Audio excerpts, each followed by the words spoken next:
বলবো আপনাদের ভালোবাসায় আমার 110টা ফলোয়ার্স হয়েছে। আসসালামু আলাইকুম, আপনারা সবাই কেমন আছেন? আজ আমাদের বাড়িতে হবে পিঠা। পিঠা মানে শুধু খাওয়া দাওয়া না, এর সাথে জড়িয়ে থাকে অনেক ভালোবাসা, অনেক স্মৃতি।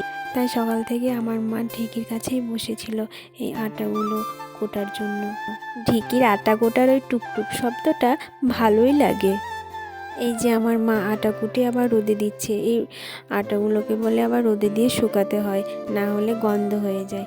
এই আটাগুলো দিয়েই আজকে হবে ঘরের বানানো পিঠা, ভেজালহীন, খাঁটি আর মায়ের হাতের ছোঁয়ায় ভরা, যেটা শহরের মেশিনে কখনোই পাওয়া যায় না। হাজার খুঁজলেও এই রকম খাঁটি জিনিস পাবেন না। আমার মা আজকে এই রকম পিঠে বানাচ্ছে। এই পিঠেগুলোকে আপনারা কি বলেন অবশ্যই কমেন্ট করে জানাবেন। আর খুবই সুন্দর হয়েছে, নরম তুলতুলে পিঠেগুলো। আর এইদিকে আমার বাবুসোনাটা ঘুমিয়ে আছে। বাবুসোনাটা উঠবে, তখন আমি ওকে পিঠে খাওয়াবো। আমি এসে দেখছি ও ঘুমিয়ে পড়েছে, পিঠা হয়ে গেছে। এদিকে ঘুম থেকে উঠতে না উঠতে এই যে সাজন কুজন শুরু হয়ে গেছে। পুতুলকে সাজাচ্ছে, নিজে সাজছে।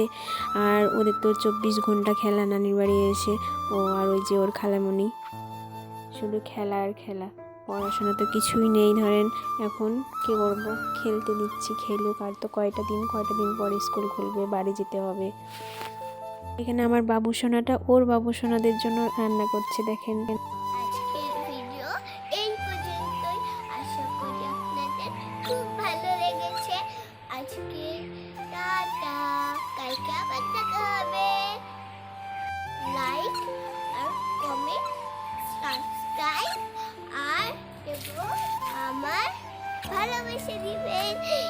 কিসের জন্য বলবো, আপনাদের ভালোবাসায় আমার 110টা ফলোয়ার্স হয়েছে।